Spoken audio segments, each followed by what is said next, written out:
আমার প্রবাসী ভাইরা রে, যারা লাইভে আমার বয়ান শুনতেছো, আমার কুমিল্লার সৌদি প্রবাসী ভাইরা, মালয়েশিয়া সিঙ্গাপুর প্রবাসী ভাইরা, এক নজরে আমার কথাগুলো শুনতে থাকো আর চোখের পানিগুলা রেডি করো।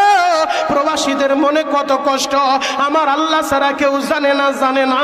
প্রবাসী ছেলেটা যখন বাড়ি থেকে বের হইছে, দেখবেন মা দুঃখিনী যেই গাড়ির ভিতরে উঠায় দিছে, গাড়িটা যত দূর দেখা যায়, মা দুঃখিনী প্রবাসী ছেলেটারে বিদায় দেয়, কাপড়ের আঁচল দিয়া চোখটা মুছতে থাকে আর বলে, বাবা রে, বিদেশের বাড়িতে ভালোভাবে থাইকো।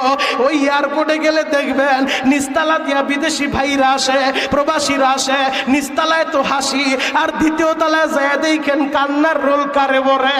স্বামী তার স্ত্রীর বিদায় দেয়, ছেলে তার বাবারে বিদায় দেয়, মেয়ে তার বাবারে বিদায় দেয়, দ্বিতীয় তলায় কান্নার রোল পড়ে যায়।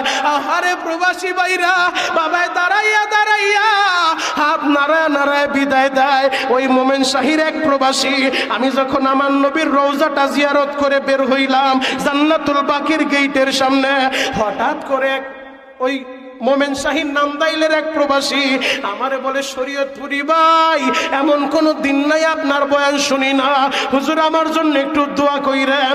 আপনি রওজার কাছে আসছেন, আমার বাবার জন্য একটু স্পেশাল দোয়া করবেন।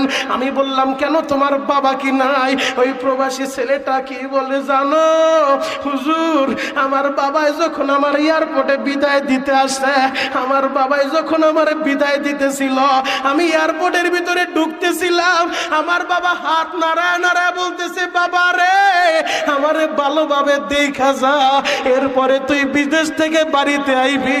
আমি বাবারে আর পাবি না, আমারে আর পাবি না রে বাবা, আমারে শেষবারের মতো ভালোভাবে দেখা যা।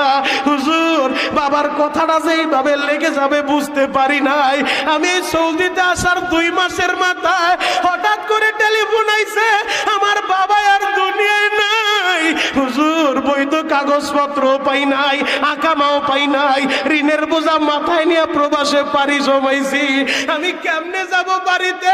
বাবার লাশটাও দেখতে পারলাম না, বাবারে শেষ মাটিটা দিতে পারলাম না। আমার প্রবাসী ভাইরা রে,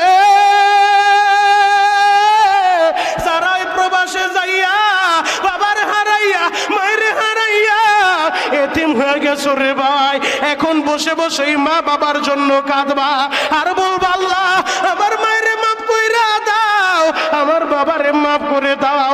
মা সন্তানের বিদায় দেয় যেমনি ভাবে নবীও তার সাহাবীরে বিদায় দিতেছিল।